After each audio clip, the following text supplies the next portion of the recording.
La louange est à Allah, le Seigneur des mondes, et que Allah élève davantage les degrés et les grades du prophète Mohammed. Dans le mois de Rabi'ul Awwal, qui est le 3e mois du calendrier lunaire, la lumière de notre prophète Mohammed a resplendi, les célébrations se sont succédées, les discours faisant l'éloge de notre prophète sallallahu alayhi wa sallam se sont multipliés. Comme à chaque année, des millions de musulmans font l'éloge de la meilleure des créatures à travers leurs chants et leurs poèmes. C'est dans cette ambiance saine et cette atmosphère emplie de bénédictions, mes frères et sœurs en islam, que nous vivons et nous célébrons le Mawlid, c'est-à-dire la commémoration de la naissance de notre maître Mohammed, le prophète de Allah sallallahu alayhi wa sallam. À l'occasion du Mawlid, il convient de mentionner le caractère permis de la commémoration de la naissance honorée du prophète, qui fait partie des bonnes innovations récompensées en islam.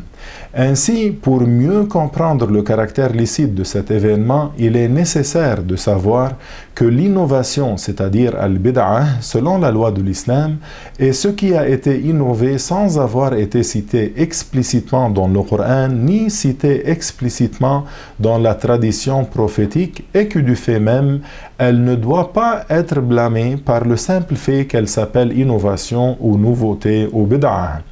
Sachez que l'innovation, la bid'ah, est blâmable seulement si elle contredit la loi islamique et que la nouveauté doit être rejetée seulement si elle appelle à l'égarement.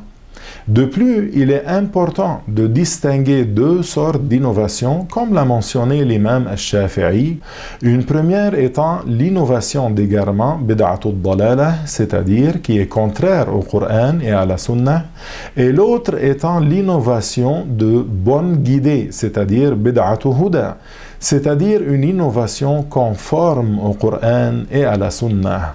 Cette distinction est tirée du hadith rapporté par Al-Bukhari et Muslim de Aïcha, que Allah les agrée, dans lequel elle dit, le prophète sallallahu alayhi wa sallam a dit « Man ahdatha fi amrina hadha ma laysa minhu » ce qui signifie celui qui innove dans notre religion quelque chose qui n'y est pas conforme, son acte est rejeté. Faites attention, le prophète alayhi salatu wassalam a dit ce qui signifie celui qui innove dans notre religion quelque chose qui n'y est pas conforme, son acte est rejeté. Alors si le prophète alayhi salatu wassalam voulait dire que toute sorte d'innovation est rejetée, il aurait dit plutôt celui qui innove dans notre religion, son acte est rejeté. Mais le prophète n'a pas dit ça. Le prophète alayhi salatu wassalam a bien spécifié en disant quelque chose qui n'y est pas conforme.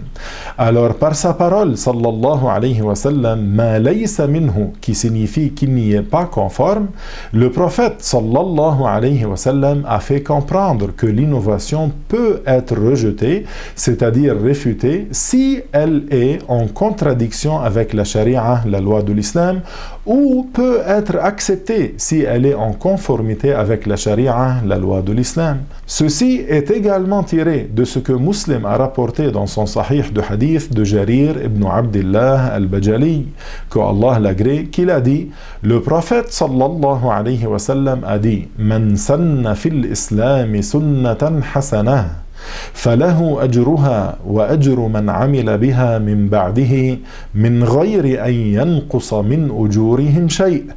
Ce qui signifie celui qui instaure dans l'islam une bonne sunna, c'est-à-dire une bonne tradition. Ici, la sunna ne veut pas dire la sunna prophétique, non. La sunna ici, c'est la tradition, l'innovation.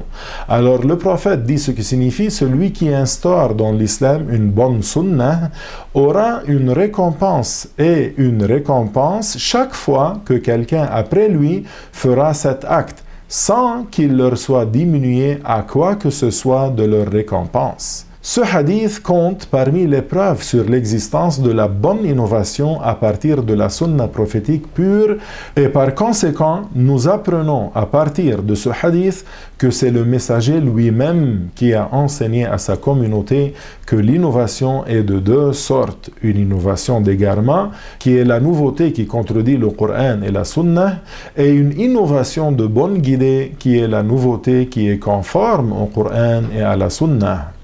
Et voici à ce propos ce que Al-Shafi'i et Al-Nawawi ont rapporté au sujet des innovations. Al-Bayhaqi a rapporté avec une chaîne de transmission dont Manaqibu Al-Shafi'i, dans son livre, c'est-à-dire qu'il a intitulé Manaqibu Al-Shafi'i, de Al-Shafi'i, rahimahullah et radiyallahu anhu, qu'il a dit « Les innovations sont de deux sortes. Une sorte de choses innovées faisant partie de ce qui contredit le livre, la sunna, la voie tracée par les compagnons, ou l'unanimité des savants, c'est ce qui est appelé l'innovation d'égarement. Tandis que la deuxième sorte de choses innovées fait partie de l'innovation de bien, qui ne contredit aucun des quatre sujets qu'on vient de mentionner. C'est l'innovation qui n'est pas blâmée. » Fin de la citation de Al-Shafi'i, rahimahullah et radiyallahu anhu, rapportée par Al-Bayhaqi. Voyons maintenant ce que Al-Nawawi a dit au sujet de la bid'a. Le grand savant Al-Nawawi a dit dans le livre Tahdhib al-Asma'i wal-Lughat, Al-Bid'a, c'est dans la charia ce qui n'était pas pratiqué à l'époque du prophète.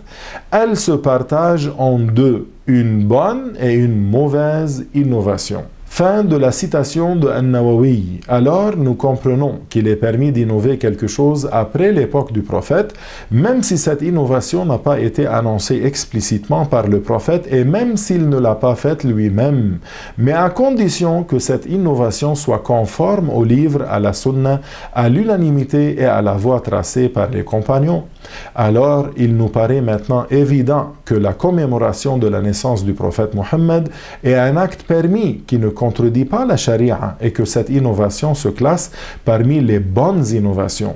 Celui qui rejette ou s'oppose à cette tradition juste pour le fait qu'elle est une bid'a, alors il a tort, et son entêtement à rejeter cette bonne innovation indique son ignorance face au jugement qu'en ont donné les savants, ou alors elle démontre son arrogance face à l'acceptation de leurs paroles.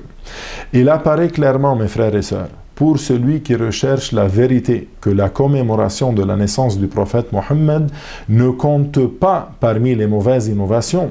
Alors, chers frères et sœurs, remplis d'amour au prophète, faites partie des millions de musulmans qui fêtent joyeusement cette occasion en faisant l'éloge de la meilleure des créatures à travers leurs chants, leurs poèmes et leurs célébrations. Ne soyez pas affectés ou distraits même par ceux qui l'interdisent. Ils n'ont aucune preuve sauf l'entêtement. Ils suivent seulement leur passion.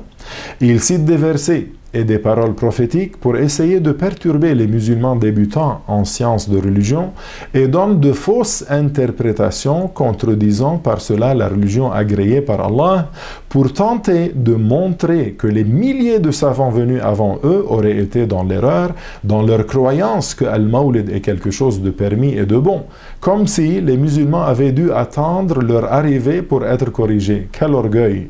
Puis soyez certains que malgré tous les efforts qu'ils feront, l'argent qu'ils investiront et le temps qu'ils perdront à tenter de convaincre certains gens, ils ne pourront jamais arracher l'amour que les croyants sincères ont pour le bien-aimé Muhammad sallallahu alayhi wa sallam. Ils ne récolteront de leur tentative que la déception, incha'Allah. Nos souhaits les plus sincères en cette joyeuse occasion de Mawlid à tous nos chers frères et sœurs festifs tout autour du monde. Kullu amin wa antum bi khair, et à très bientôt.